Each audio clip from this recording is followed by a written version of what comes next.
नमस्कार। टीडी कहानी voice channel में आपका स्वागत है। हमारी आज की कहानी का नाम है वृद्धाश्रम की ओर। सर्दी अपने पूरे शबाब पर थी। रेलवे स्टेशन की बेंच पर एक कोने में लिपटे हुए दीनानाथ बाबा बैठे थे। उनकी फटी हुई शॉल भी इस हाड़ कंपा देने वाली ठंड को रोकने में नाकाम थी। पास में एक छोटा सा झोला पड़ा था, जिसमें शायद उनकी जिंदगी भर की जमा पूंजी थी। बस कुछ कपड़े, एक पुरानी रोटियों की पोटली और एक चिट्ठी। वही चिट्ठी जिसे वो बार बार कांपते हाथों से निकालते, खोलते, पढ़ते और फिर उतने ही सावधानी से मोड़कर वापस रख लेते। लेकिन हर बार उनकी आंखों में एक चमक के साथ साथ एक मायूसी भी आ जाती। उनकी नज़रें बार बार स्टेशन के गेट की तरफ उठती, फिर निराश होकर झुक जाती। स्टेशन पर भीड़ थी, लोग आ जा रहे थे, ट्रेनें धड़धड़ाती हुई गुजर रही थीं, अनाउंसमेंट्स हो रहे थे। लेकिन इस शोरगुल के बीच दीनानाथ बाबा की खामोशी सबसे ज्यादा गूंज रही थी। उनके चेहरे पर इंतजार की एक ऐसी तस्वीर थी जिसे देखकर किसी का भी दिल पिघल सकता था। स्टेशन मास्टर शर्मा जी ने उन्हें दूर से देखा। कई घंटों से वो उन्हें इसी हालत में देख रहे थे, ठंड से कांपते हुए, बेबस, अकेले। आखिरकार उनसे रहा नहीं गया और वो उनके पास चले आए। बाबा, आप कब से यहाँ बैठे हैं? इतनी ठंड में इस तरह क्यों बैठे हैं? शर्मा जी की आवाज में चिंता थी।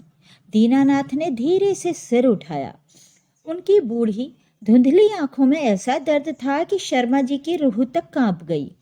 बेटे ने बुलाया था साहब। उनकी आवाज इतनी धीमी थी कि जैसे किसी टूटे हुए इंसान की आखिरी उम्मीद बोल रही हो। कहा था, बाबा, अब गांव में अकेले मत रहिए, आपके बगैर मन नहीं लगता। आ जाइए, मैं स्टेशन पर लेने आ जाऊंगा। उन्होंने एक लंबी सांस ली। 2 दिन हो गए, न बेटा आया न कोई खबर। शर्मा जी को कुछ समझ नहीं आया कि वो क्या कहें। बाबा, आपने बेटे को फोन किया था? दीनानाथ ने अपनी जेब से एक पुराना घिसा पिटा फोन निकाला। पहले दिन किया था बेटा। बहू ने फोन उठाया, बोली वो ऑफिस में बिजी हैं, बाद में बात करेंगे। फिर अगले दिन किया तो फोन नहीं उठाया गया। आज सुबह किया तो उनकी आवाज़ अचानक रुक गई। नंबर ब्लॉक था। ये कहते हुए उनकी आंखों में आंसू भर आए।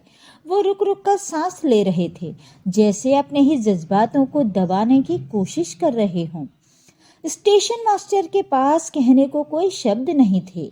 वो उस टूटे हुए बूढ़े इंसान के दर्द को महसूस तो कर सकते थे, लेकिन उस दर्द को कम करने का कोई तरीका उनके पास नहीं था। बाबा, आपने घर वापस जाने के बारे में सोचा? शर्मा जी ने हिम्मत करके पूछा।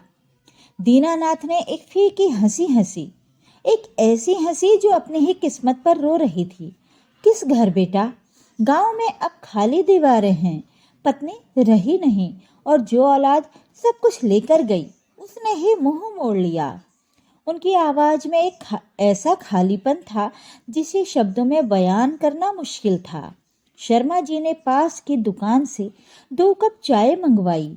उन्होंने दीनानाथ को चाय थमाते हुए कहा, बाबा, पहले चाय पी लीजिए, ठंड बहुत है, फिर देखते हैं क्या करना है। दीनानाथ ने कांपते हाथों से चाय का कप पकड़ा, लेकिन उस गर्म चाय से उनके अंदर की ठंड पिघलने वाली नहीं थी। रात ढलती रही, स्टेशन की भीड़ कम होती रही, लेकिन दीनानाथ का इंतजार वहीं अटका रहा, स्टेशन के उस गेट पर जहां से उन्हें अपने बेटे के आने की उम्मीद थी।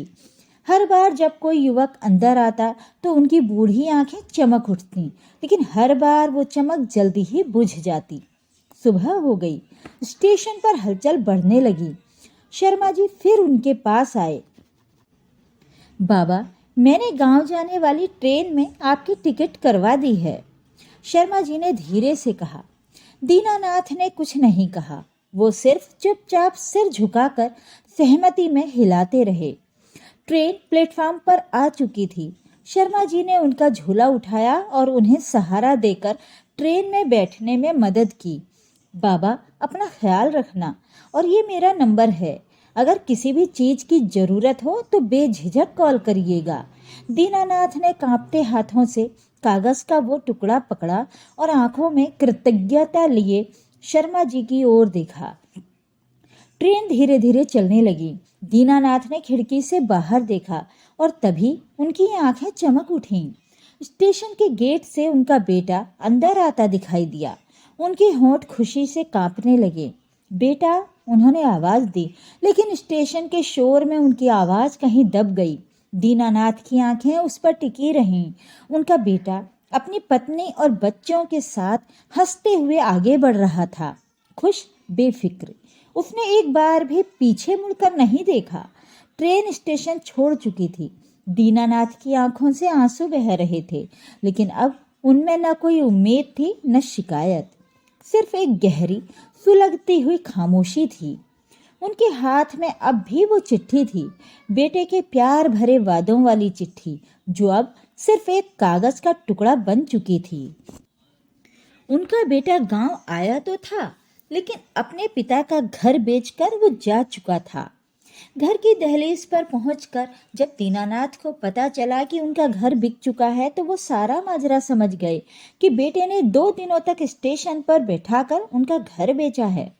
उनका गला भर आया, बेटा, मुझे बेघर करने से पहले मुझे कहीं वृद्धाश्रम में ही छोड़ दिया होता। और उनके कदम खुद ब खुद ही वृद्धाश्रम की ओर बढ़ चले। अगर आपको आज की कहानी पसंद आई तो वीडियो को लाइक, शेयर और कमेंट कीजिए। ऐसे ही पारिवारिक और दिल को छू लेने वाली कहानियाँ सुनने के लिए मेरे चैनल को जरूर सब्सक्राइब कर लीजिए। धन्यवाद।